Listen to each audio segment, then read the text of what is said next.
Hey guys, this is Slowlane123 bringing you episode 4 of Zoom Full Ring.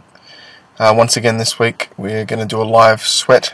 I'm doing a live sweat again this week because next week at this time I will be in Hawaii and obviously not able to play on PokerStars, so this week we're doing another live sweat and then next week we will do a student review and week after that we'll do student review as well. We're down at 50 NL this week. I had one request on the video last week and I actually had 2 PMs sent to me requesting 50 NL play.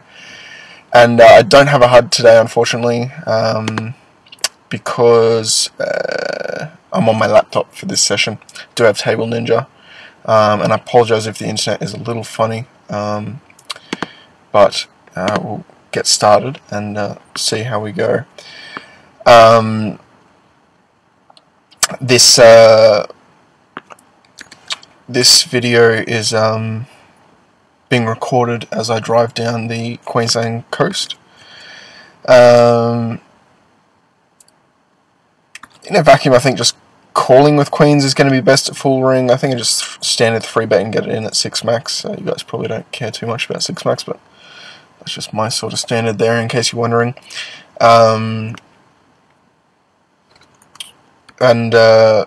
On this sort of board texture, bit of a sticky spot, definitely worth a bet. Table Ninja's put in 3. I haven't set up any of the bet sizes or anything. I think 3 is going to be about good there. And we'll steal with 7-8 suit in. Sorry, 7-8 offsuit. I just having a second to think about this bet and the bet sizing on table 2, but I think that's pretty fine and standard, and just fold to the 3-bet with 7-8 off. Against this raise, I don't think there's too much we can do but fold. I would say it's a bit of a sticky situation when he raises, but it's not really. I think it's a fairly easy fold. Internet's being alright, which is nice. I was doing a test a few minutes ago, and it was playing silly buggers with me. So yeah, at the moment I'm driving down. I've been on holidays in North Queensland. Tropical weather, 25 degrees every day, and this might be a little loose with ace-6, but as you guys know, I like to open pretty wide down at these lower stakes, and I'm pretty happy to put myself in some tougher spots and let you guys see how I deal with them. I'm going to 4-bet here. I've already seen this guy in several hands, which is going to make me assume that he's probably a reg. And I'm going to go to 1275. And that makes you think he's probably squeezing here. I think we saw Dimitri in a couple other hands as well. I could be wrong there. So I think he's probably squeeze folding a pretty wide range of hands here. And I don't expect him just to 5-bet jam a hand like, ace-10 off that he was just squeezing. Given that I've never played any 50 NL, I feel like when we get 5-bet jammed here, it's like ace-king and queens plus, like always. I just don't really ever expect that to be a bluff in a vacuum when he doesn't have any hands on me. Pretty easy c-bet on table 1. And open 3.5 from under the gun 1.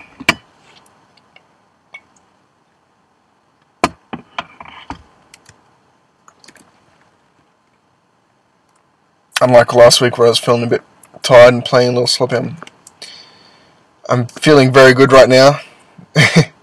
I've been dating a girl where on the island where I'd been staying. And it's been great, and even though I had to leave today, we're going to see each other in another month. And then today, in addition, Full Tilt announced that it's reopening thanks to PokerStars, which is just dreamy, and it's like all my Christmases are coming at once right now. So life is pretty good for me. Life is pretty good for Slowlane123. I'm going to overcall with the 6s. Probably squeeze there with like 10s or jacks maybe. Definitely jacks. 10s is close, I think. And this is against the reggy guy, who I I'm pretty sure this is the same guy that Firebet shoved on us before. And I'll just let him get away with that. I don't ever expect him to be c-bet bluffing into 2 players out of position.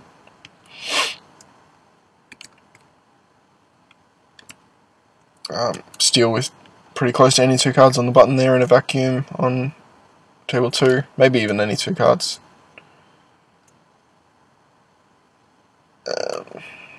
No. Too loose with 5-4 suited. I'd open some bigger suited connectors there, maybe an 8-9 suited and 9-10 suited. Definitely Jack-10 suited. 7-4 suited is close, but again, in a vacuum at these stakes, I'm just expecting there to be a bunch of nits and fish, which is what I see in all my students' videos and what they all describe to me as the players here. So, got a very basic setup. I'm playing on my laptop and just using the left arrow to switch tables. We'll obviously open both of these, and using the keyboard to call, check and fold, and bet, and the up and down to change the bet sizing. I'm going to bet pretty big here. Both these players are deep against themselves. I'll take a second to decide how that'll affect my bet sizing. That's not a great turn card, but at the same time, I'm still going to bet. If you had something like King, Queen, or Queen, Jack, especially with a flush draw, then he's definitely calling the turn. If he had Ace, Jack, he's now got a gut shot as well as whatever, and there's still definitely worse hands that can call. I'm going to take a second to try and think out loud how playing against 2 deep stacks should affect your bet sizing. I'm not sure if it necessarily should when you're not deep yourself. Just going to go a little bit over 3x out of position here on table 1 with the aces.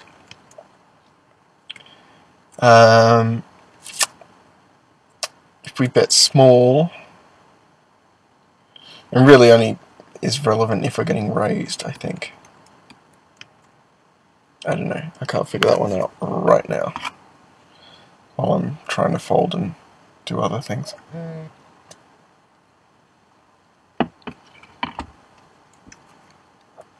So I'll steal on both these tables. Oh, we've got a raise on table 2.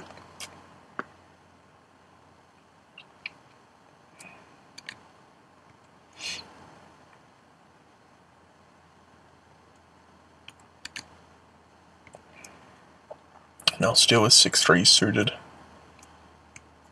Just fold it if not. But yeah, I've been pretty flat out for the last week preparing for getting off the island where I'd been staying.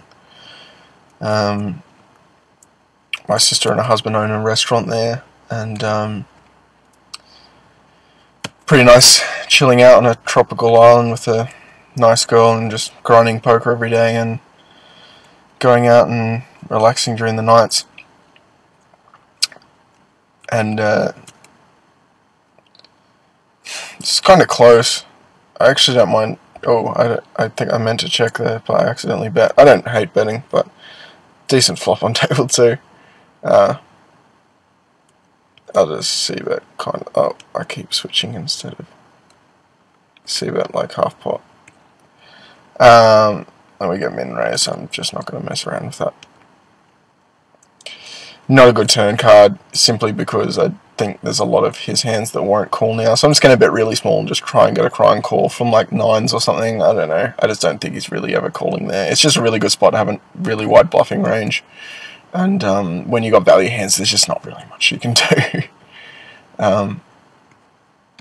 Yeah, so just a good spot to be aware of, especially if you decide to c-bet something like Queen Jack there, because you feel like you've got equity against a lot of his mid pocket pair range that he's going to be cold calling a lot on the button, and he's going to call 1 straight with, and then when the ace comes on the turn, I think pretty much everyone gives up, and I think it's probably correct to give up there. Table 1, 3-bet with ace-3 suited, slightly deep, pretty standard, and not a great flop for us whatsoever, so I'm just going to check fold here. Queen Jack off I think is fine to call with. Slightly worse than I would be 3-betting. Maybe Queen 9 off I'd be 3-betting. And just going to go with the plan of check fold on table 1. I actually like his bet sizing small on that monotone board. Yeah, I like a small bet there. Just because that sort of board I am very often going to be check folding when I 3-bet pre-flop. Sorry, I'm just sipping water because my throat's getting a bit croaky.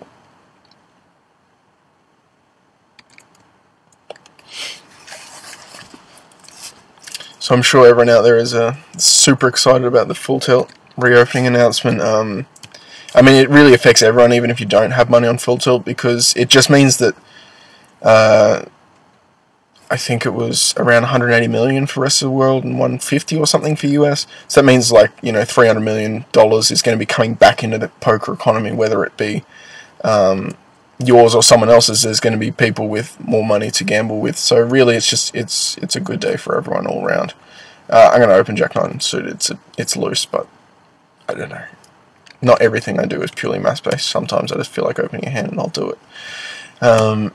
It's not maybe once or twice a session I do that, but yeah, I still think, you know, as far as we've come in poker where we can assign ranges and figure out our equity and whatever else, I still feel like the best players just sometimes just do something that go with their gut, and sometimes it doesn't work. We just check folded a super boring dry flop, but sometimes you just have a feeling the hand's going to work and you got to go with it, and that's why I opened the Jack 9 suited, but didn't work out this time. 8-10 off, a little loose for a cutoff open there. So yeah, I'm just happy for everyone, and especially a lot of my students. On the one hand, I lost a lot of students after Black Friday because, you know, there was just so many players weren't playing, the games were dying pretty quickly and whatever else. I don't know what the other hand was. I said on the one hand, but the other hand, yeah. But basically, I lost a lot of students after that because after Black Friday, I potentially could have squeezed on table 2, but there's just too many shorties. I think I just kind of like, I wouldn't hate donking, I don't think, but just checking and trying to create a multi-way pot where you're probably going to have another flush draw dominated. And I mean, presumably these guys aren't the greatest players. They're playing with like odd stack sizes and, you know, cold calling under the gun opens and whatnot. So I think once that card comes out, I'm just going to bet like small. So I had lost a lot of students after Black Friday, and even more after Predictable Thursday, as it was comically named in one of the threads. I thought that was quite clever. We arrive at the nut flush. This guy never has a flush, I don't think. So, how much does he call with, like, pocket nines here? Probably not much. Not even sure he calls that. I'll try it, though. Interesting decision if he raises, but I don't really ever expect him to raise in a million years. I get the feeling he's going to do that now that I've said that. Nah, he'll never raise there. He never has the flush draw. He would just see better flush draw, surely. And I think the 8 on the turn probably just gave him a hand with like pocket nines, and he's got a gut shot, and I could be betting an 8 for protection, and we'll take a look at what he's got here. If I can... Wow, that's pretty horrible. Sorry, I don't know if you can see that. It's flicking up and going away. Table News is doing... Oh, there we go. So it was Ace 10 suited that he had. Obviously, just an atrocious line. How do I get rid of that now? Oh, no, I folded. That's fine. Okay, now I need to close that window. So yeah, Ace 10 suited. Obviously, I mean, just see with the flop. I don't even get what he's worried about there. He's got cold called by a bunch of fish, cold and over called by a bunch of fish, and I meant to open the king 8 suited, I hit the wrong button. I'm just going to 3-bet and get it in. I'll 3-bet slightly small on table 2. So yeah, just with ace 10 suited there, like, it's just a snap bet on the flop, like, really easy. I'm not sure why he tried to get tricky, or maybe he was scared of the 6, I don't know. Seems kind of dumb. I'm just going to c-bet really small on table 2. This is one of the spots where I feel like you can just be super unbalanced against what's likely a weaker player. And we have plenty of backdoors as well. Any jack, queen, 4, 2 diamonds give us draws, and ace or king probably gives us the best hand. When he jack raises here, we're obviously folding. I'd say probably has something just like jacks or something, which in my opinion is kind of a stupid way to do it, because I was going to double barrel, you know, nearly half the deck. But yeah, he's decided to just go for protection instead of check calling and going for the bluff catch, which is alright if you're not comfortable with bluff catching a lot. I open the king jack off under the gun. That might be a little loose. That is a little loose. We get min raised. I hate min raises.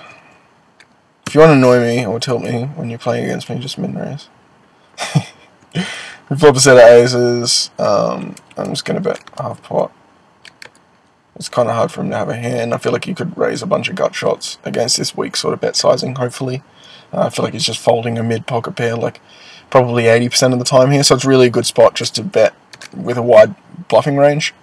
And yeah, just have a small bet sizing in that spot generally, because his range generally, I mean, I recognise the name just from playing in a few hands already, so I know he's kind of regging in. He's over full stacked. He's slightly deep, so yeah, just have a small bet sizing for that specific spot, because you're going to be bluffing a lot there, and you're not going to have a huge number of value hands.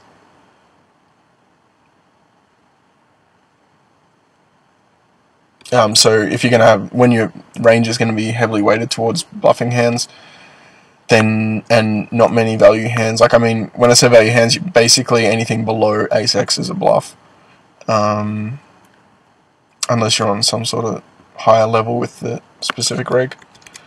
So yeah, when your range is going to be heavily weighted towards bluffs, you want to make sure that you you keep your bets small to make your bluffs really cheap. And yeah, if you were to bet big, then you'd be betting big a lot of the time, and you'd be making your bluffs expensive, and you'd be getting a lot of folds, presumably from your value hands, which sucks. So really, you just want to be getting a lot of you just want to be making your bluffs really cheap, and hopefully getting some calls from your value hands. I'm just going to give up on table 1. This guy calls shorty. I mean, I'm just going to assume he's either... Oh, I meant to steal on table 2. Wrong button. I was going to assume he has a lot of pocket pairs there. I mean, there's not much I can really assume in a vacuum, but I kind of like playing without a HUD, to be honest. It really is a totally different game that we play.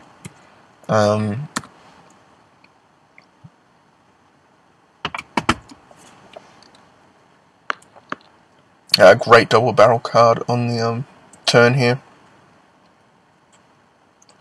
I think I'm actually going to overbet here and try and really polarize my range against this player.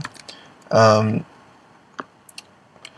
assume he's kind of weaker, so he might still be silly enough to call with even something as weak as like 8s or 9s there, or even just any pair, and then fold it on the river, especially if a lot of the bad cards come from, and a lot of the bad cards that come for him are going to be good cards for us, because they either give us the straights or bluffs, so or good bluffing cards. So even if he has as strong as Jack X there, I think it's a pretty tough call for him.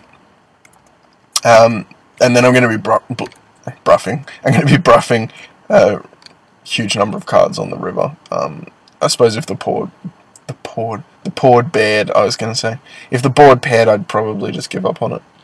I'm trying to see if there's any weaker players that I instantly recognise on table 1. These guys showing their breakback levels are usually weaker players, but which would lean me towards calling. But I wasn't sure that one's deep stacked and one's nearly full stacked, so I'm going to assume that they're not necessarily as weak as I would generally assume.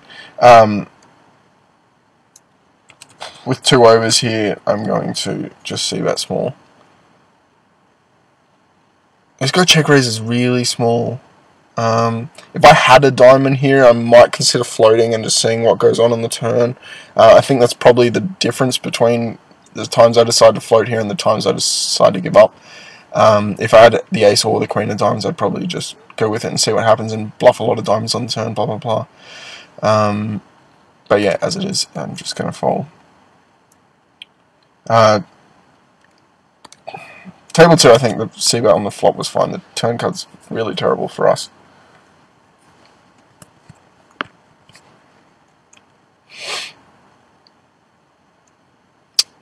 I don't think he ever has a 5 here. I feel like he always has like 7s or 8s or something like ace 6. You kind of push him off it. I'm not sure that I can, so I'm just going to give up. Yeah, he had exactly what I thought he had. He had pocket 7s.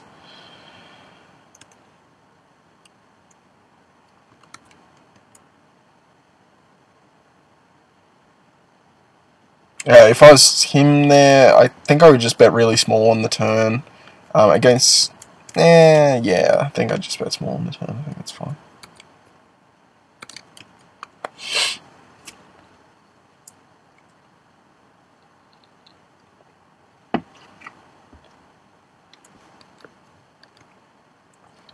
Yeah, it'll be interesting to see how the whole Full Tilt Saga pans out with rake back and bonuses and all that crap as well. There's a lot of speculation already, and the announcement was only like 12 hours ago, so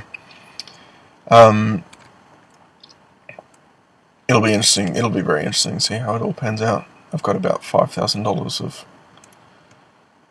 rake back and bonuses alone. I got like $3,000 of a black card bonus and 100,000 FTPs and $1,000 in rake back or something. So hopefully it all comes through. I doubt they'll keep Rakeback going there. It's my personal opinion. Stars is just going to have a total monopoly now, and that's obviously a negative thing. But I don't know. I just feel basically ever since Full Tilt went down, I've been super speculative. I don't know if that's really the right word. About poker sites and who can be trusted and who can't be and whatever else. I've always thought Stars pretty trustworthy. I'm sure everyone would agree with that. And table 2 here, I think everything's pretty standard so far. Slightly loose open pre maybe, but standard flop c-bet. I'm going to bet turn kind of big, and it's any Jack 10x board is always going to be Tory board, and I think that river's alright for us. Normally I might look up and see if this guy's a reg and multi-tabling or not. For me, this is going to be a thin value bet. For others, it may not be. I'm just going to hope this guy's seen me playing loose over a smallish sample and just decide that I could be bluffing here a lot, or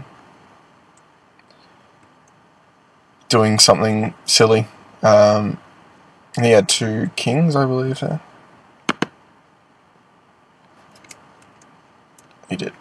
Okay. Which seems a reasonably fine line from him. And I still think the value bet's fine from us. Obviously, draw board miss. Maybe the value bet obviously goes up in value when there's a flusher on the flop that that missed. So I was just checking that this video is still recording correctly. Yeah, if there was a flush draw on the flop that missed, then that would be even better value. But as it is, it's still going to be a value bet for me. I think King Jack would probably be the bottom of my value betting range there. Maybe I could have value bet a bit smaller.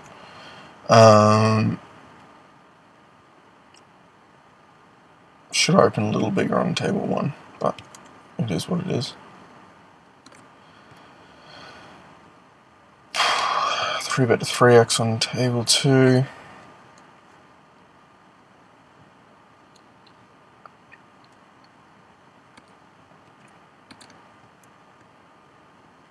Yeah, I think King Jack off will be the bottom of my value betting range there. I think Queen Jack off is not worth a value bet. I still think you can call with like, again, I don't know who's in the blind, so he might be overcalling wider than normal. If there are some weaker players in the blind, so he could have potentially as weak as Jack 9 suited, which I think he'd bluff catch, which he could bluff catch with any 10x. He might do something super psycho and bluff catch with an ace high. I don't think they're going to be super bluff catchy at these stakes, but there are definitely exceptions. Just judging by the timing and the stack sizing and whatnot of that guy, was assigning him as, in my mind, subconsciously as like a reg. But at the same time, you never know with these sort of guys. So, yeah, I still think he could do call with plenty of hands there. I don't think it was crazy thin or anything like that. If the board is less drawy, like a Jack 7-2 board, then it probably wouldn't be worth it, just because there's so many fewer draws that I could have. Here I'm just going to bet like half pot, and just get it in. I might bet a bit bigger now, actually, because that card I just think helps him a lot. He's going to have a lot of just like random Jack 9, Queen Jack type of stuff. I could have bet a little bigger there. And I just don't think he's ever folding something like, you know, Queen 10, Queen Jack, whatever. Yeah, and just shove it in his face. And pretty much always have the best hand. And he folds. So he's probably just putting out like a blocker bet with like an 8 or something there, like 8-9 suited.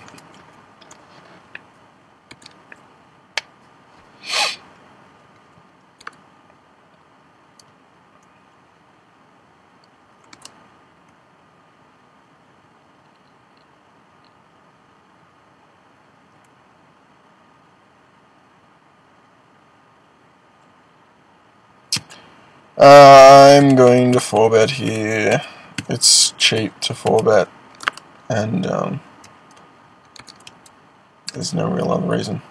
I think this is going to be fine in vacuum. I think people are going to be 3-betting me a lot of these stakes and not responding very well at 4-bets. And probably not expecting me, if they don't know who I am, they're probably not expecting me to just be randomly 4-betting light when neither of us know each other. So, yeah. I'm going to be 4-betting a lot at these lower stakes as a bluff, especially initially. And I'll just be calling a lot of 3-bets for value. The reasons for that is that, especially, as I was saying, especially initially, because I just think in vacuum, like, people just aren't 4-bet bluffing a huge amount down here, so for someone to come out in a vacuum and to be doing it, they're not going to expect that. In addition, I don't think players down here play particularly well in 3-bet pots, and I'm going to be able to take advantage of that a lot of the time by slow playing big pairs and stuff.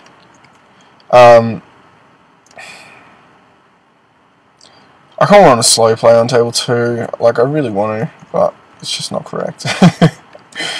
I mean, yeah, maybe it is. As I've just said, I expect to get a lot of folds on that 4-bet, but I don't really want to go into a 3-way pot with aces. I'd rather just keep it heads up and have someone stack off light because they think I'm playing laggy or something.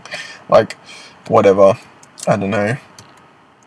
I really want to call there, but I don't want to show people that calling there generally is going to be the most plus EV play. I think for you guys a lot of the time it'll be 4-betting. I don't know, maybe in position could have called there, and out of position it would just be a snap 4-bet.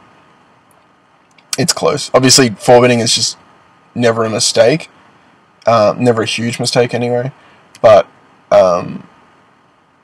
and here's another spot on table 1 where it's just like, it sucks to flop a hand because it's such a good board to bluff on. Like, it's just always just going to check call 1 and then fold, or maybe even just check fold straight away. So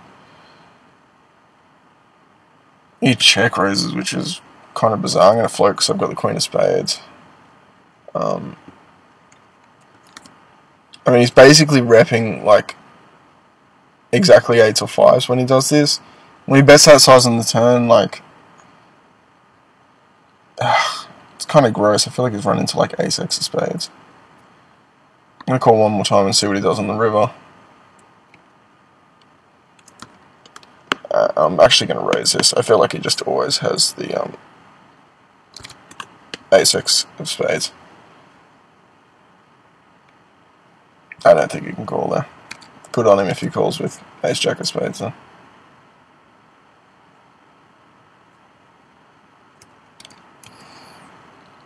Again, just really just preying on bet size. I think at these stakes a lot of people are just going to be really predictable in the bet sizing, and he does fold. Like, I just don't think he had anything but the ace-x of spades there really ever. It kind of became very transparent on the turn. It's like, what else does he bet that size with? He might have even just check raised, like maybe he's just really stoned and just decided to like check raise ace queen offsuit or something. I don't know. Check back the ace queen. I just feel like I've got the best hand here, reasonably good amount of the time. I don't expect people just to be running like crazy bluffs on me a huge amount of time, but at the same time they might. I don't know exactly who this guy is. He's representing kind of narrow when he takes this line. I would say this is a call for education, but it's not really. I think I can be decent here. Some percent of the time. Yeah, exactly. I mean, when he bets that size on the river, again, as I keep repeating over and over in these videos, probably the biggest part of my game that I feel I have edge over other regs is the sizing of my bets and the way I read other people's bet sizing. When he bets that size on the river, it really just like polarizes his hand range to a flush. Like, I think with a king, he might just be like $2 or even just check it at these stakes. So yeah, calling there with ace queen is probably something I never did when I was playing full ring only. But now I'm playing 6-max and I see, you know, basically every hand is a button versus blind battle. You know, other than the first, unless you're opening. I'm struggling to think of how many players there are on the table. 6, so you would be opening wherever the hell you're opening. MP2, I believe, as far as 4-ring goes, if you're opening under the gun at 6-max. So basically every hand other than when someone opens under the gun, it's a button versus blind battle, whether it be hijack versus blind, cutoff or button. And yeah, just those sort of spots I never used to really play around with. I just I'm going to 3-bet here. 3 there. I don't know, I just never really played around with them because I didn't fully understand the concept of calling down with ace high, and I thought it was so sick and whatever else. What do I want to do on table? Just bet a timeout. I don't know. I don't have any time banks, so it's hard for me to know. And I know at the same time I was kind of contradicting myself and saying that, like, I don't expect people to be running huge bluffs at these stakes. And that is true, but sometimes, I don't know, between their sizing and their timing, you can just kind of just feel it. I can't really explain exactly. I think I explained it a little while I was playing that hand, but it's kind of hard to explain exactly the feeling that you get when you just feel like someone's full of shit. I'm just going to bet small here and hope for a check raise. That's probably optimistic. I'm not going to get check raise a lot of these stakes, am I? So maybe betting bigger is probably just better. Yeah, I expect him to, like, even probably just check call with, like, ace-jack here. Oops, oh my god, I hit the wrong button.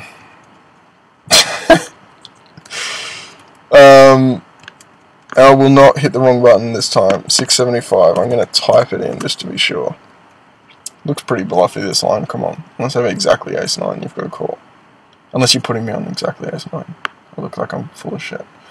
This guy just check raises on that board. I don't particularly like my bet sizing on there. Yeah, I expect him to call really wide on the left, just because my line looks full of shit. So, yeah, checking back turn, it's not the end of the world, but I would never do it, realistically. Yeah, ace-10, pretty much exactly what I was thinking that he would have there. Get rid of the replay, please. I'm hitting the wrong button. This guy's slightly short, so I'm just gonna 3-bet a little smaller. We've also got a shorty in the small blind. If shorty shoves, it's what is it? 50, 30 big blinds. So I don't know. Yeah, I'd probably call, I guess.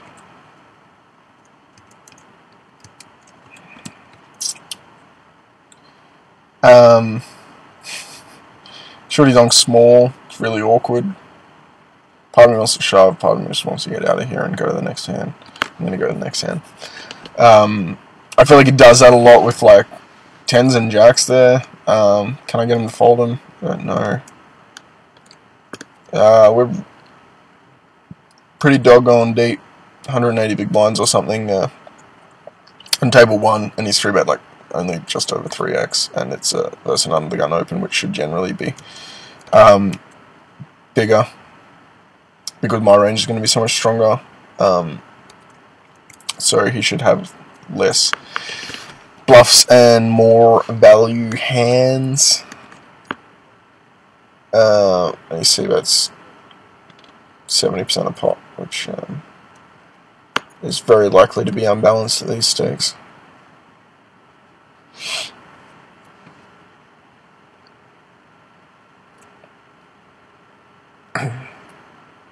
This guy's just squeezed like absurdly large. It's like 5x. Seems pretty terrible when the cold caller was a short stack. Anyway, I suppose you should expect that at these games.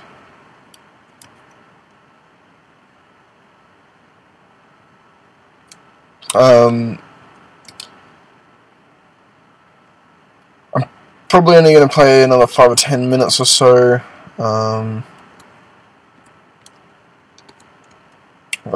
I did a super long video the first week, and last week was about average, maybe slightly longer than average. So I'm pretty happy just to do a shorter one this week. Check raise. Alright, let's see what happens on the turn. That's not a good card. Snap check. Oh shit, I did not need to bet there. We've got the wrong wrong button. I was pretty happy just checking and seeing if we could get a showdown. I think he's got ace-x of hearts here, like a lot. Ace-x with a heart here a lot, or potentially a flush. I did not mean to bet there. I was just checking and hoping to get to a cheap showdown. So, my bad. Really small bet on table 2. And he just snap checks the turn. I'll just show you something. Let's see how much I can bet and get him to fold. I'd be willing to bet he folds there. Okay, he doesn't. I feel like we're ahead though. I'm not going to value that, obviously. Oh, he could have just random ace-x, in which case we played exactly the same way. Yeah. Half pot. Yeah, I was betting really small on turn there. I mean, I don't really love the play with ace-king there. I just feel like there's still heaps of worse hands that can call, even though the 10 paired on the turn. Like, I don't know, maybe he's just cost out some money and thinks I'm going to go crazy aggro with whatever hand I have. So, yeah. That's possible. I assume I probably look aggro to anyone who's played a few hands with me so far.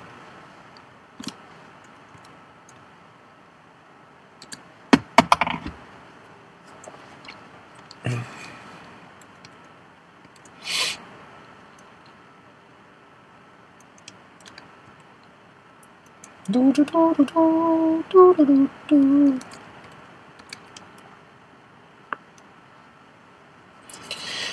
has started as well.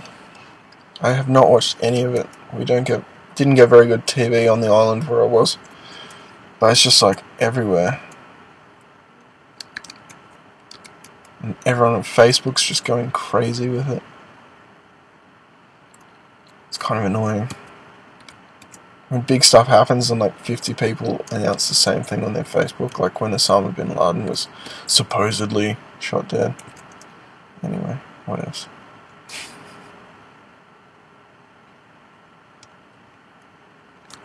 I could start up a whole political debate with myself right here, couldn't I?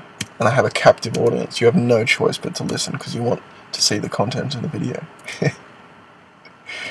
Anyway, I won't put you through that. 3-betting king 8 suited. Probably not now. I think calling's fine against the shorty. He's going to be opening white, presumably. And just check fold on that flop. If there was a spade, I might consider like donking. Yeah, probably not. I don't know. If we had obviously had a gut shot, I'd just lead in a vacuum. I think that's going to be fine against the shorty. I meant to quick fold this jack 9, but now it's come to me. I think I'll just open it. It's kind of close, but I think it's going to be fine for me. I think I've mentioned this in previous videos as well, as that I'm obviously playing extremely loose at these games. Like at 6-max, I'm just basically opening anything that looks like it's going to be fun to play. But doing so yourself won't necessarily be optimal. I think I'm playing optimal for what I think I should play at these stakes, because I would play extremely loose and extremely aggressively. So what you really want to take is, as Daniel Negreanu says, he's like a brain-sucking monster where he takes the best bits of the best players that he plays with, and then he adds them to his own game and tries to construct the best game that he can. And I think that's a good philosophy to take to just about anything, whether it be poker or music or your job at advertising or wherever it is that you want to apply it. It's a pretty cool concept, and you should absolutely do that. So you should use the things from this video that you think can work in your game, and disregard any bits that you don't think are relevant or you think I've made a mistake on or whatever. You know, I don't profess to be playing perfect poker here or anything. This is just the way I play. Looks pretty reggy behind me. I'll just call and we'll see what's what. Okay. And yeah, just happy betting really small here and try and get 3 small streets of value. Probably the best turn card in the deck for us. Even better than a queen, simply because I think it gives us slightly less fold equity. I'm just going to bet small on the turn here and then probably go for a big bet on the river and make it look like I'm bluffing, maybe.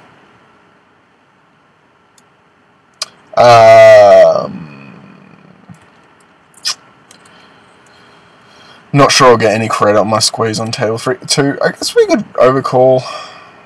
We got the reg there. Oh, this guy check raises. Like what? Gotta call 1. Let's just call and see what's what. And now I'm definitely value betting. Like when he check raises there, I expect it to be like 9s, 10s, jacks, like always. The problem is that I don't expect him to call too much now. I just want him to be like, oh, I'll feel stupid if I fold to that bet size now.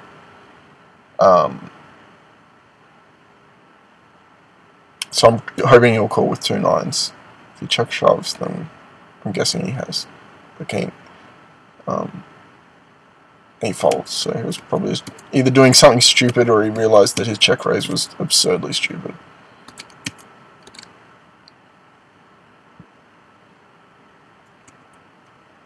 Yeah, nothing to do on the jacks but call.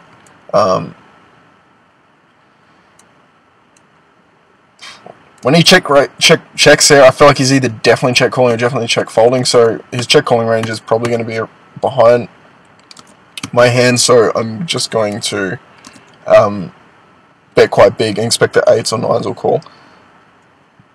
And now I just want to bet what I think 8s or 9s will call on the river. and I honestly don't think it's much more than about 675. I just get the feeling, the name, the timing, everything just makes me feel like this guy's probably a nit and will find a fold with 8s or 9s if I bet any bigger than that, and looks like it might have been too much anyway. I don't know, the Asian samurai name with the snap check, it just felt like he was folding a lot there, so I just wanted to try and get a call.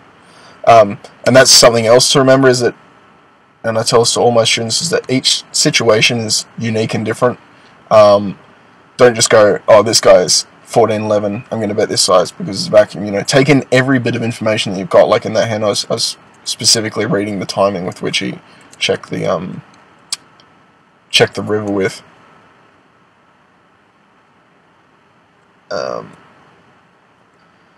Oh, what a sicko.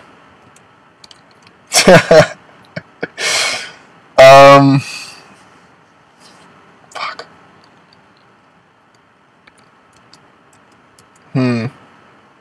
I think I might call with like some better aces here and just fold with ace-9.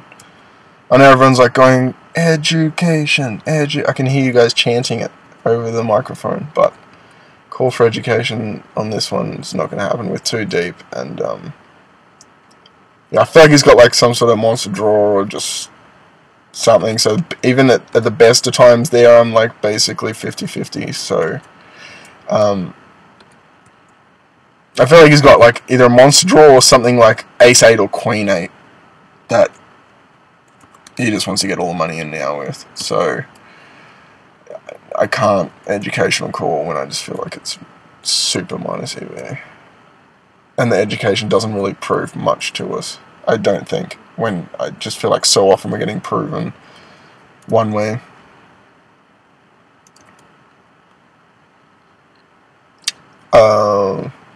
This frag's just kind of annoying me, so I'm just going to 4-bet, 3-bet here. I don't know, I just see him in like every hand. I just feel like 3-betting him, there's really no reason for it.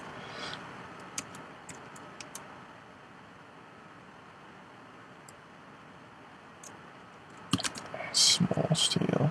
I was going to be unbalanced and open to 3x because players at these stakes don't know me. If I had a value hand on table 1, I'd probably just bet bigger.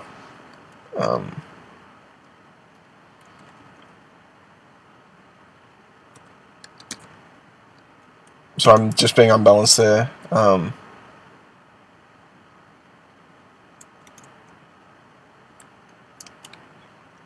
If he leads here, I'm folding. If he checks,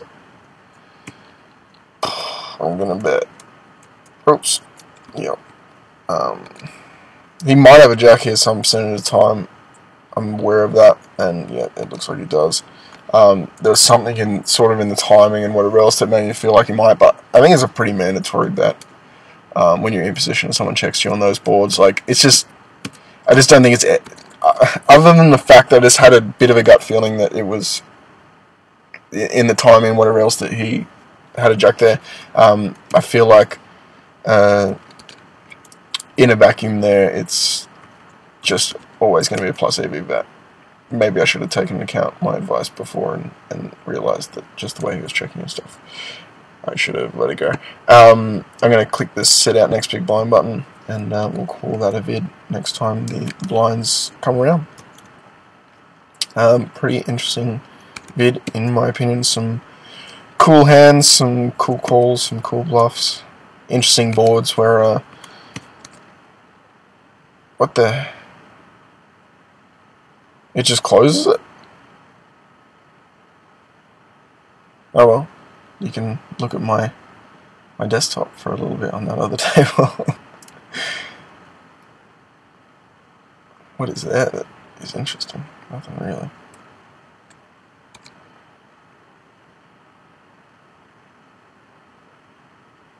My CV updated, wow. That must be from like, I don't even know when that's from. Must be from 2009 or something. Because I've never had a job, and I've never applied for jobs other than in 2009.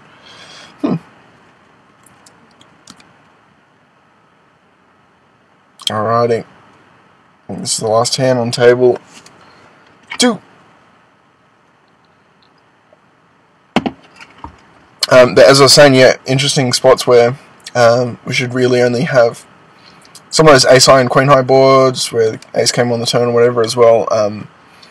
They're interesting because it's a spot I think a lot of people don't realise that having a value hand there sucks just because you get so much fold equity. So you might say, oh, well then why do you bet if you're gonna thing? But I mean, you really just want to be betting there with your entire range and hoping people don't believe you, creating a mystery as opposed to start checking with your value hands, and it's going to get kind of transparent. Here I'm just going to bet super small. I just have a feeling this guy is going to be going against that feeling now, actually. I thought it was going to just be like a taggy reg, but usually when people show their VIP status, it's a sign of weakness.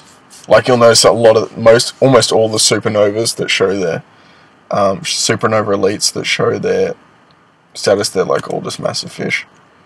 Pretty much all the supernova elites are just massive fish, especially that Nanonoko guy. Anyway, man, this has got to be the last hand. Okay, there we go. We're all done.